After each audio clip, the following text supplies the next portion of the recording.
Gandhi's Passion: The Life and Legacy of Mahatma Gandhi by Stanley Wolpert.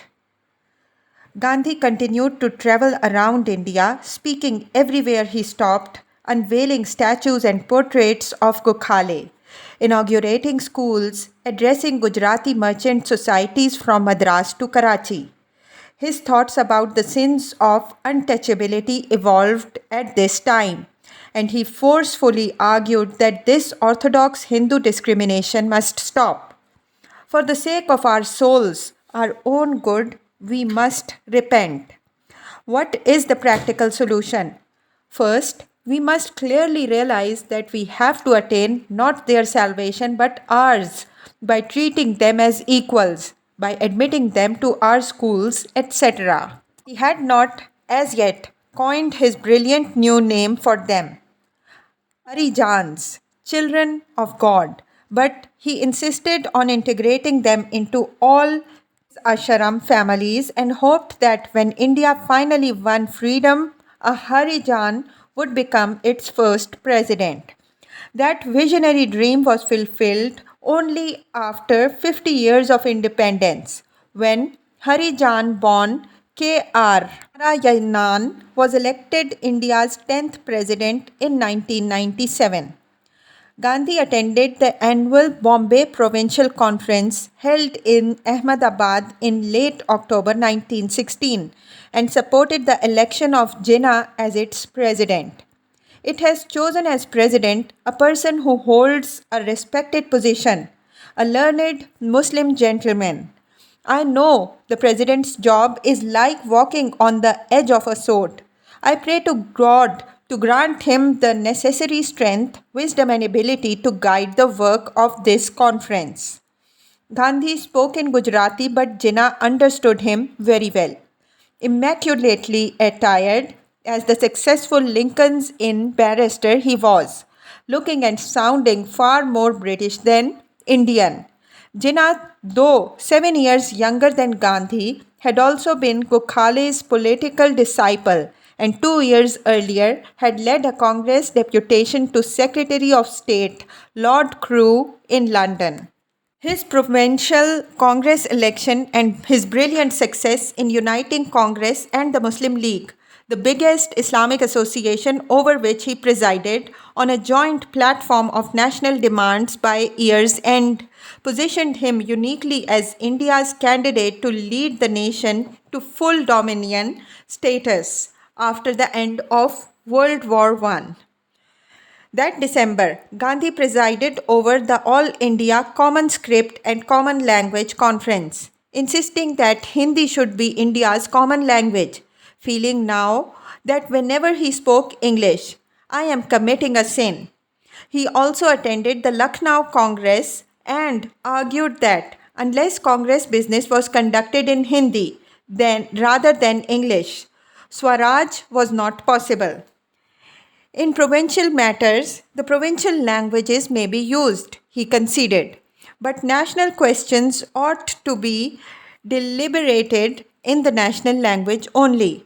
That change alone would suffice to eliminate leaders like Jinnah from the national spotlight. Gandhi also attended the Muslim League meeting to move a resolution protesting ill treatment of Indians in the colonies, and when President Jinnah called upon him to speak, Gandhi told him and his followers that they should all speak only in Urdu. He also urged them to take greater interest in reading Hindu literature and not be afraid of the government because it was in the nature of Englishmen to bow before the strong and ride over the weak. For Jinnah, who was more of an Englishman than Gandhi had ever been, the last two bits of gratuitous advice must have sounded singularly offensive. Gandhi spent most of his time, however, at his ashram. His second son, Mani Lal, had been living with him at the Sabarmati ashram. But early in 1917, they argued over Mani Lal's inability to adhere to all of his vows. So Bapu sent him back to Africa. It was more painful for me to let you go than it was perhaps for you to go, he wrote 24-year-old son. But I have often to make my heart harder than steel, for I think that to be in your interest.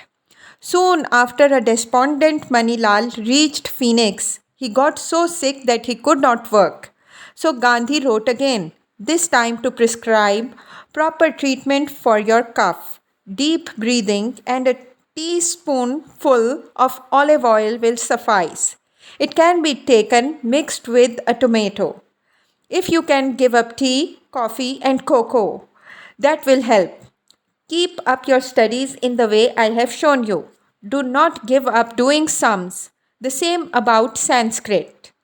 It is also necessary to form the habit of reading Gujarati books. All this will be easy if you get over the habit of daydreaming.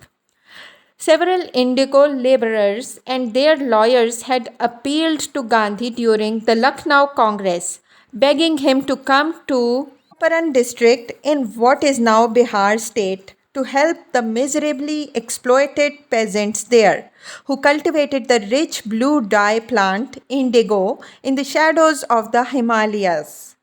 Gandhi decided to undertake the long railway journey east across most of North India from Ahmedabad to Champaran in late March of 1917. He then met the indigo workers and heard their complaints of violent treatment as well as shameless exploitation by brutal indigo planters. He was granted an interview by the division's commissioner barrister L.F. Forsed, who proceeded to bully me and advised me forthwith to leave. Prior to such treatment, Gandhi wasted no more time with that narrow-minded official. Soon after leaving Morsed's office, Gandhi wrote to cousin Magan Lal, an order to leave the district been served upon me, and I have refused to obey. It is likely that a warrant of arrest will be served upon me any moment. He was arrested on his way to a village to carry out his interrogation of aggrieved peasants there. To go to jail here under such circumstances is a great joy to me, he wrote Mangal Lal again. It suggests an auspicious outcome. He informed the district magistrate, W.B. Haycock, that he had no intention of leaving his district or paying any fine.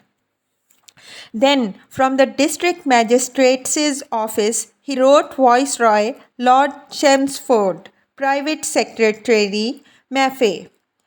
I have come to this district to learn for myself whether there is truth in the allegations of the riots, peasants against the planters. Gandhi explained that his motive was humanitarian national service.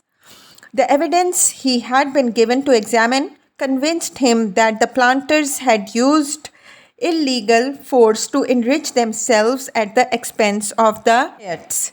He asked Maffei to place this matter before the Viceroy, requesting that he appoint an independent commission of inquiry to investigate this matter. Thus, Gandhi launched his first Satyagraha campaign on Indian soil. Before he could be jailed, however, instructions from the Lieutenant Governor of Bihar were sent to the district magistrate to release Gandhi and offer him facilities and official assistance in carrying out his investigation.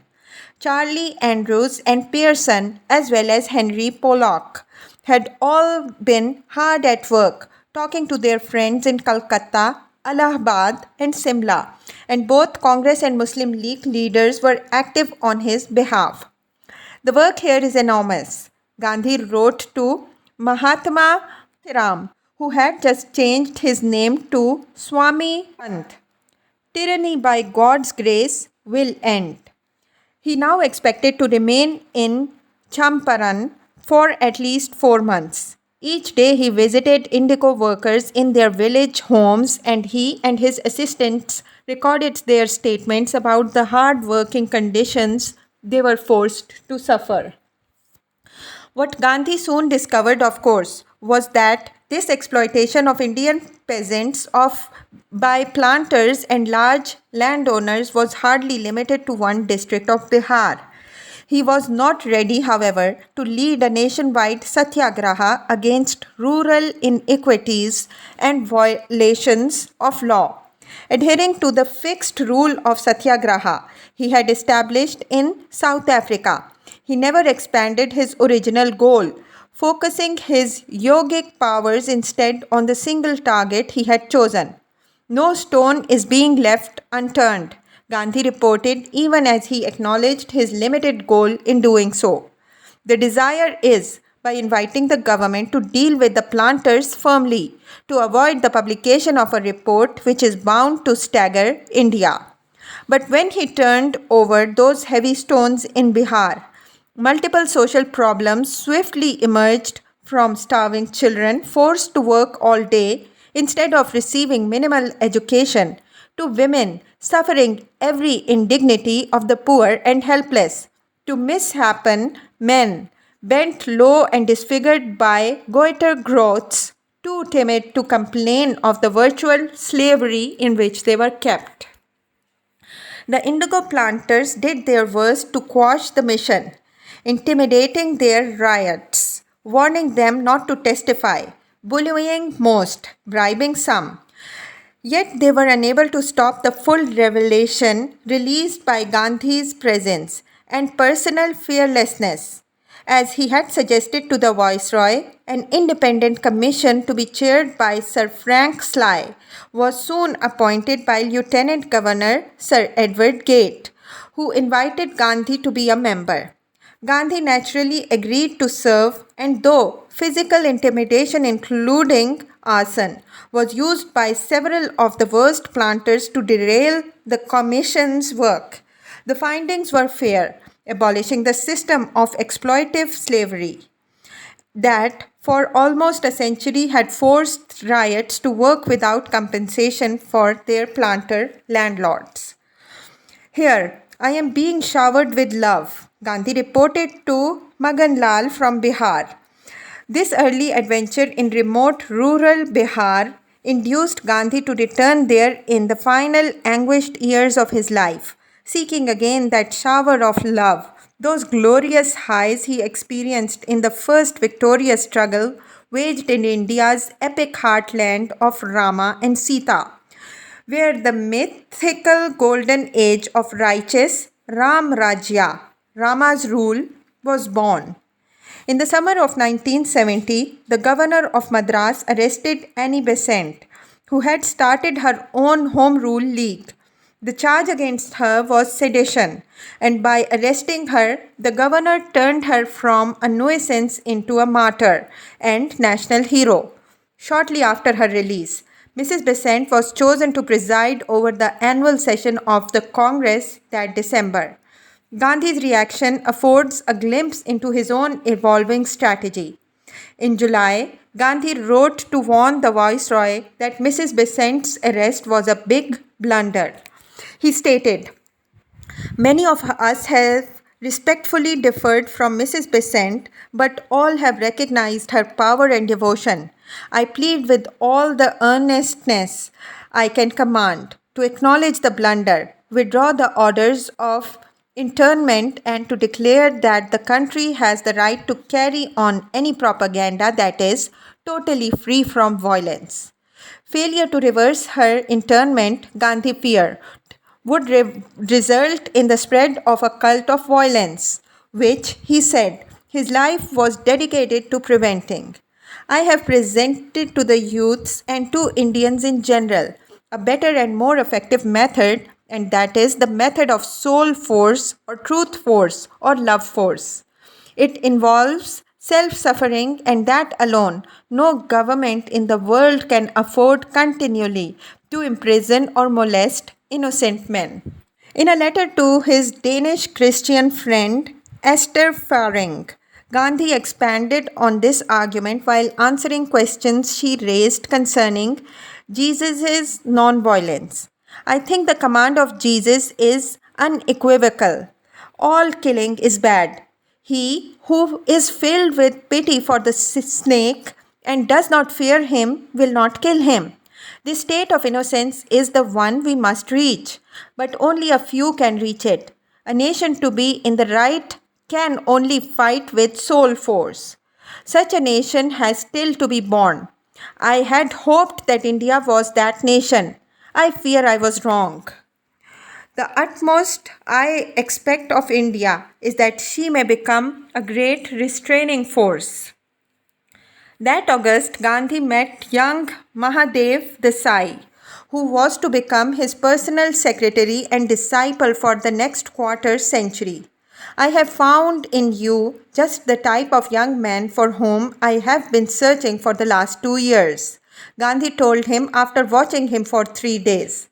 I have spoken like this only to 3 persons before, Mr. Pollock, Miss Sen, and Shri Maganlal. For I have found 3 outstanding qualities in you. They are regularity, fidelity, and intelligence. 33-year-old Mahadev was so amazed and flattered that he barely knew what to say, whispering that Gandhi had as yet seen nothing he had written or done. But Gandhi confidently replied that he could judge people in a very short time. He was, of course, quite right about Desai, who from November of 1917 until his sudden death in 1942 remained Gandhi's trusted secretary and virtual son, his right and left hands, as Kasturba emotionally called him when she learned of his death. After his success in Champaran, Gandhi returned to his Gujarat ashram and in November 1917 presided over the first Gujarat political conference at Godhra. Only when men, fired with the belief that service is the highest religion, come forward in great numbers can we hope to see great results, he told his large audience. Fortunately, India is richly endowed with the religious spirit, and when sages and saints take up this work, I believe India will achieve her cherished aims. Recent events gave him cause for sounding optimistic. Annie Besant had just been released from jail, and Morley's protege at India's office, the new Secretary of State, Edwin Samuel Montagu, was on his way to India for a personal visit to decide how Britain's cabinet might try to satisfy Indian demands for dominion status after the war. It must be remembered that to British liberals, as to all Indian moderates, Swaraj meant dominion status, not total independence or home rule. A joint Congress Muslim League deputation led by Jinnah, with whom Montagu was most impressed, would call upon him and Viceroy Chelmsford. Gandhi also met Montagu, who, however, found him too unworldly and too ill-clad to take seriously. Gandhi did not, of course, consider Jinnah's Lucknow pact to be Swaraj, only a great step towards it. Yet, even the Swaraj that Mrs. Besant and Congress radicals like Tilak talked about was foreign to Gandhi, a Western import replete with a modern army and heavy industry. I feel that India's mission is different from that of other countries. India is fitted for the religious supremacy of the world and has little use for steel weapons, he stated. Other nations have been votaries of brute force. India can conquer all by soul force. At the Gujarat Social Conference, also held in Godhra, Gandhi declaimed most forcefully against the sin, the great crime as he called it, of untouchability. The untouchables must not be considered as falling outside Hinduism. The religion, if it can be called such, stinks in my nostrils. I shall put up a lone fight, if need be, against this hypocrisy. He would later launch Satyagraha against untouchability and undertook a fast unto death, rather than accepting the idea, insisting that Harijans were pure Hindus. Monetary contribution flowed into Gandhi's Sabarmati ashram throughout 1917, and in January of 1918, While he was back in Champaran trying to better educate the peasants there, especially in caring for their cattle, he suddenly thought of how potentially dangerous it might be to keep so much money in his own name. He knew the British government could become vindictive when faced with political challenges to its survival. As he wrote to Magan Lal, its fury then will be almost unbearable. I mention this to remind you to be careful that in the storm that will follow, we do not lose, whether in our wisdom or folly, the money that we have received for the ashram. There should be nothing in my name at any place. Keep everything in your name. The amounts will be transferred to your name, will not become your property, but will be treated as donations in aid of our activities.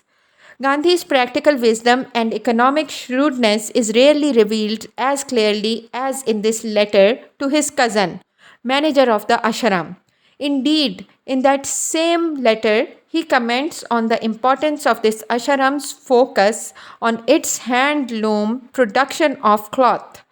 Wartime inflation had more than doubled the price of cotton cloth in the preceding 6 months, more than justifying focusing so intently on the value of hand spinning and weaving. Gandhi now contemplated launching three different satyagraha struggles, one in the Kheda or Kaira district of Gujarat over excessive land revenue demands by the British collector there, another on behalf of the mill hands in Ahmedabad, and a third to convince the viceroy to release two outspoken radical Muslim brothers, Shaukat and Muhammad Ali, jailed for seditious writings and soon to be adopted by Gandhi as his own brothers. Gandhi hoped by his fragile bond of brotherhood with Shaukat and Muhammad Ali to bridge the deep doctrinal differences dividing Hinduism from Islam and forge a single nation, uniting the some 300 million adherents to India's two great religions. But his bridge of brotherhood, so carefully constructed with Shaukat and Muhammad, collapsed just a few years later when they both lost faith in him. Gandhi would have better luck at adopting sons than brothers. In such a spirit did Mahadev Desai join the ashram, as did Vinoba Bhave, India's walking saint. Vinoba had taken the Brahmacharya vow at the age of 10 and was a genius at mastering languages as well as his own passions, for first conquering Sanskrit and memorizing the Bhagavad Gita, then learning a new language every year for his long life by reading the Gita in various translations. A Hercules, a Samson, Gandhi called young Vinoba, who was to remain his most saintly disciple. Your love and your character fascinate me, Gandhi wrote him in February of 1918, calling him son. Gandhi went on to state, in my view, a father is, in fact, a father only when he has a son who surpasses him in virtue. This is what you have done. May God grant you a long life and use you for the uplift of India. Vinobaji devoted his 3 decades after assassination of his Mahatma to Prodaya, the uplift of all, launching a series of socially revolutionary movements across India from his gift of land to gift of life, reforms. His saintly life and the impact of his social reforms remain one of Gandhi's greatest legacies to modern India. Gandhi thus inspired young leaders and prepared them for the coming struggle, leaving Kasturba in Champaran to help organize village schools there and distribute medicines to riots for diseases like malaria. His mind was focused on the Satyagraha about to begin first in Ahmedabad, next in Kheda district. His compassionate friend and ashram benefactor, Suya Sarabai, the unmarried sister of Ahmedabad millionaire mill owner Ambalal Sarabhai, urged him to help her brother's poor employees to earn fairer wages. Those workers, faced with wartime inflation, found it impossible to feed their families adequately, even working full time. Why should not the mill owners feel happy paying a little more to the workers? Gandhi questioned Ambalal in a letter dated December 1917.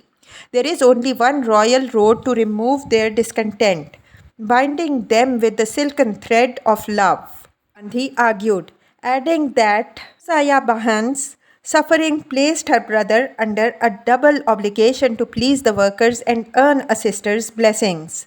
Ambalal did not quite see it Gandhi's way, considering him a double meddler intruding in his business as well as his family affairs, wishing he would keep his protruding ears and intruding nose out of both. On February 8, 1918, Gandhi told the workers who wanted an increase in wages from 50% to 60% not to expect that much all at once. He advised them to be patient and to wait for an arbitration committee, upon which he agreed to serve to investigate the matter and propose an appropriate solution to this labor dispute. After addressing their economic concerns, he gave them more personal advice. Learn to be clean and get rid of your various addictions.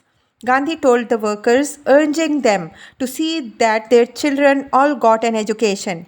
He and two others, one a fellow Gujarati lawyer, Vallabhbhai Patel, who was to become his strongest Satyagraha lieutenant and most devoted political disciple, agreed to serve on the arbitration committee, comparing the Ahmedabad wages to pay earned by comparable mill workers in Bombay. They concluded a raise of 35% was appropriate. Ambalal and his fellow mill owners disagreed, offering only 20% more. They promptly locked out all their weavers after they rejected that offer as insufficient. The lockout began on February 22, 1918 and continued for 21 days.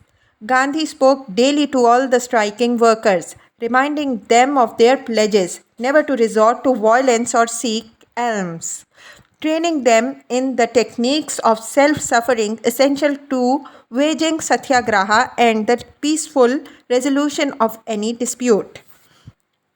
Addressing them under a giant babul tree on the bank of the Mati, he argued, workers have no money, but they possess a wealth superior to money. They have their hands, their courage, and their fear of God.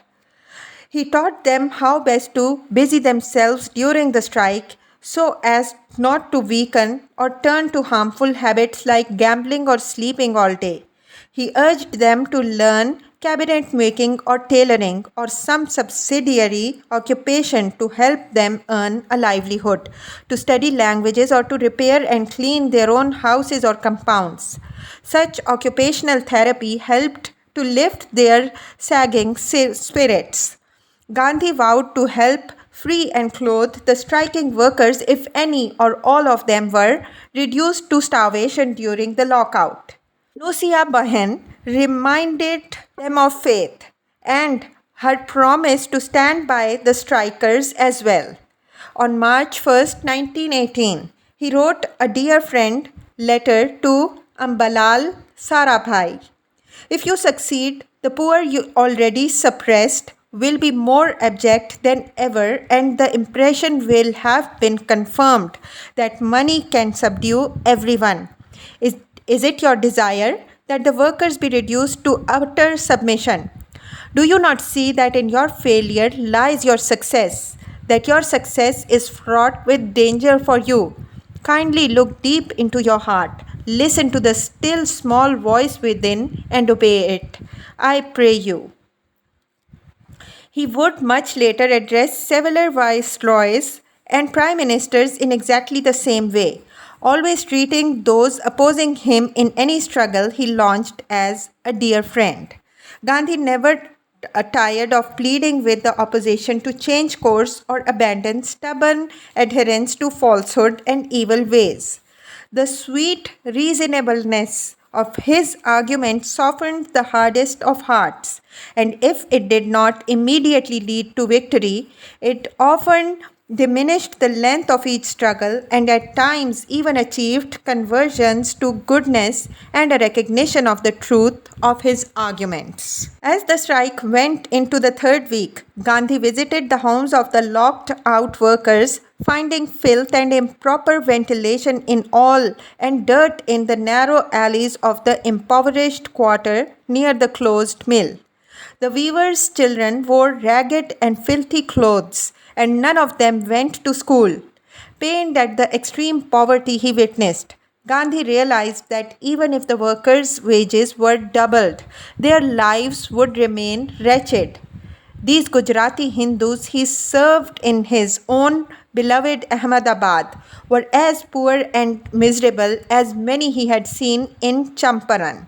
The deeper he probed into the subsoil of India's society, the more seemingly incurable the illness he uncovered.